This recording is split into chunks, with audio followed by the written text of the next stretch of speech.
২৭,৪০০ মহিলাৰ মাজত মহিলা উদ্যমিতা অভিযানৰ পুঁজি বিতৰণ কৰা হ'ল। হোজাই জিলাৰ লামডিং আৰু হোজাই দুইটা সমষ্টিতে পুঁজি বিতৰণ সম্পূৰ্ণ হ'ল। এতিয়া বিনাকান্দি থাকিব। কোনোবা এটা দিনত আমি বিনাকান্দিটো এই পুঁজি বিতৰণ কৰিম। বিৰোধীয়ে এটা প্ৰশ্ন উত্থাপন কৰি আছে যে জুবিন গাৰ্গৰ যি চাৰ্জশ্বিট দিয়া হৈছে অতি দুৰ্বল আৰু কাম নাই। কেনেকে জানিলে? জাজে ক'লে নেকি তেওঁলোকক দুৰ্বল বুলি? উপস্থাপন কৰি আছে। তেওঁলোকে ক'ৰ পৰা পঢ়িলে? ক'ৰ পৰা? ভিতৰত কয়ে লিখা আছে নে খয়ে লিখা আছে তেওঁলোকে দেখিলে ক'ৰ পৰা? আৰু জাজজনে তেওঁলোকক ক'লে নেকি দুৰ্বল বুলি? এটা জাজেহে ক'ব। এটা আপুনি মই কেনেকে ক'ম? তাৰমানে বিৰোধীৰ যে কোনো জ্ঞান গভীৰতা নাই, আপোনাৰ প্ৰশ্নটোৱে প্ৰমাণ কৰিছেনে নাই?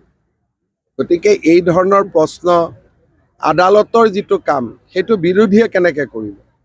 অখিল গগৈ আমাক চেলেঞ্জ দিবৰ কাৰণে, অখিল গগৈ কোন? তেওঁৰ পৰিচয়টো দিয়কচোন। তেওঁৰ কেইজন বিধায়ক আছে, কিমান ডাঙৰ দল, তেওঁ কি অসমত কৰিলে আজিলৈকে, এটা লিষ্ট এটা দিয়ক মোক। গতিকে তেওঁৰ কথা সুধিলে তেওঁতো বিভিন্ন সময়ত বিভিন্ন কথা কয়।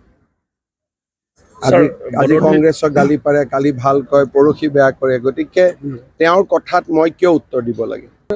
প্ৰধানমন্ত্ৰী ডাঙৰীয়া আহিব ২০ তাৰিখে গুৱাহাটীত নতুন টাৰ্মিনেল উদ্বোধন কৰিব আৰু পিছদিনাখন তেওঁ নামৰূপত গৈ নামৰূপৰ সাৰ কাৰখানাত উদ্বোধন কৰিব, আধাৰশিলা কৰিব। প্ৰধানমন্ত্ৰী বিজেপিৰ কাৰ্যালয়টো আহিব আৰু প্ৰধানমন্ত্ৰী ডাঙৰীয়াই আমি যি শ্বহীদ স্মাৰক নিৰ্মাণ কৰিছোঁ তাতো প্ৰধানমন্ত্ৰী ডাঙৰীয়াই গৈ শ্বহীদসকলক শ্ৰদ্ধা জনাব। এটা দীঘলীয়া কাৰ্যসূচী আছে, ২ এদিনতে গোটেই কাৰ্যসূচীখিনি আহি পাব। তেতিয়া আমি সাংবাদিকসকলৰ জৰিয়তে ৰাইজৰ লগত শ্বেয়াৰ কৰিম। বহুত বেছি ধুনীয়া, মানে ধুনীয়া নহয়, বেছি ধুনীয়া।